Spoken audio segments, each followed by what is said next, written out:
So I like to start from the bottom going up to the top. You can start from the top going down to the bottom if you'd like. Get a length of string. I'm using the same yarn that I used for the top. The length of it is significantly longer than the seam itself, which is what we want because we want to have a tail at the top and a tail at the bottom to weave in, and we're going to want plenty so that it can do its little zigzagging motions through the seam. So, okay, we're going to thread it. And the place that I like to start is right down here. So first and foremost, find an anchor point and get your needle through it. And give yourself, I don't know, 6 inches of tail. That's about right. And then we're gonna go in through the other side and just try to grab a little bit of the opposite side. These silly tails. There. Okay. So these are tails. This is our yarn. So I'm gonna leave it open so you can kind of see a little bit better. But what I'm gonna do is I'm actually gonna take advantage of the bind off here a little bit and just go just inside the bind off and grab a little nub there, because I know that there were nubs like this on the other side. So it should be a good rule of thumb for you to be able to follow on the other side. Okay, so we've got a couple anchors, and then we go back into where our yarn came out of on the last round on the left. Go back in there, and then we're going to come back out another anchor point, okay? And we're going to do the same thing on this side again. Go back into where your yarn came out. And as you can see, we're getting a little loosey-goosey over here. So I'm going to grab a couple of strands and let's pull it and just see what happens. Okay. There we go. So what we have here right now is the beginning of our seam. Okay, so we're gonna, that's where my yarn came out. I'm gonna go back up into the lace a little bit. We're gonna do the same. We came out of that one, so we're gonna grab this. Go back in where you came out last time and grab a few more. Go back in where you came out last time and grab a few more. Okay, now we're kind of in that open area, so let's pull it and see how that's going. Okay, that's going pretty good. Yeah, let's keep going with that. Go in where the yarn came out. Oops.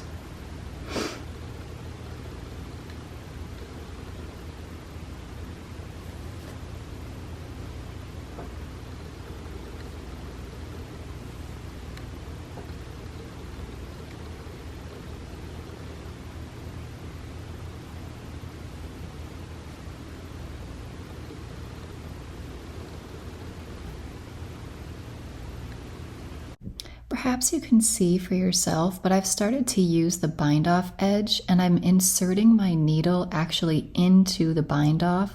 You can see that the V's that make the chain bind off, one V leg is on either side of my needle and my needle is going straight in between the bind off stitches. It's working really well, and as you'll see when I pull the string taut and tighten the seam, you can hardly even tell that the bind off itself is that half of the bind off stitch is sticking out of the seam on the right side of the work. So if you like this method and you like watching what I'm doing, go for it. Use the bind off to anchor your seams.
Okay, so we've seamed the really tricky parts, and as you can kind of see, we've got a noticeable line, but it's not too bad. I'm pretty happy with it. I hope you are too. Okay, so we've gotten through the hard bits. Let's start on the texture and the lace back. So as you can see, the stitch density here is a lot denser than over here. Our gauge is going to be very different in terms of our row gauge. So we're not going to be able to grab a 1-for-1 on either side, but I'll show you how to do it. It's pretty easy. So on this side, we can do a traditional mattress stitch grab. So what we're going to do is identify the first stitch at the edge and the second stitch. And we're going to insert our needle in between those two and grab a couple of strands. Hopefully you can see that. Pull that up, and that was about 1/4 of an inch of fabric that I grabbed. So I'm going to try to repeat that same quantity on this side. So we're going to go back in and grab about 1/4 of an inch again, and we'll pull through, and we'll just keep repeating that as best we can. Another 1/4 of an inch, a couple strands, and over here 1/4 of an inch, couple strands, and on we'll go. I'll do a few more and then I'll pull it tight so we can see how that's turning out. Oh, and so here's a good example of where it can be tricky. So here is the first stitch and the second stitch. I'm going in between, and there's one stitch here, but then there's a bit of a stretch between the next ones. So I think what I'm gonna do is go back over here and grab an extra loop, because it's a little bit of an extra big grab of fabric. So I'm going to make that a little bit bigger so that it mirrors what we're doing over here a little bit. Okay, so there's that. Now we'll go with the back to the 1/4 of an inch grab, 1/4 of an inch grab, and that's a good start. Let's see how we did.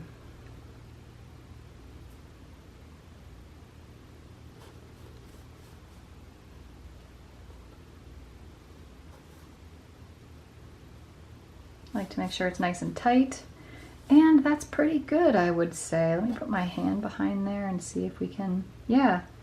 So you can see the stitches kind of want to lean in this direction because they're mimicking this part here, so that's normal. That's where one of those little kind of button-shaped things is going to be.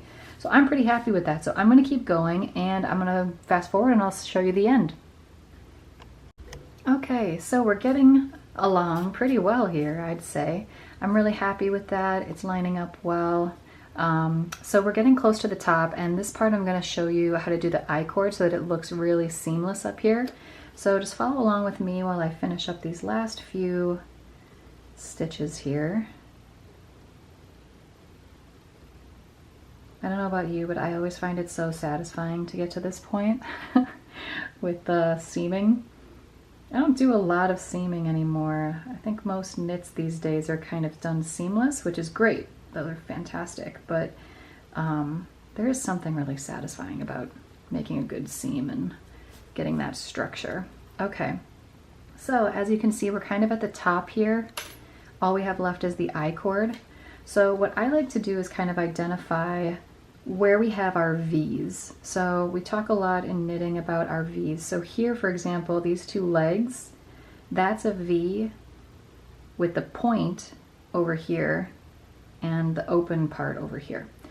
So that's a really nice obvious one, and I'm thinking I'm going to use that one as my first guide to go in and mimic what's been going on with that knit. So we'll start there, and then over here we'll identify our V's. There's a V and there's a V. That's the lowest V, so we want to go in there. And then I'm going to go into the next one, next here, into that V, and pull. And then I'm going to go, that was our first V, there's our second V. I'm going to go in there and pull. And then we're going to go around the back and get our last V, which is right there. and pull. And our last V on this side, which is way back there, right there. So there it is. And we'll press that piece in and pull on top. And there you go. That's pretty darn good, right? Very nice smooth line. I'm really happy with it. And then it's just weaving in the ends, guys, and you're ready to go. So I hope that was helpful for you. I know the gauges were a little bit different, so I wanted to show you how to handle that when it came time to seaming. Thanks for following along, and thanks for making the Ohrid top. Have a good one. Bye.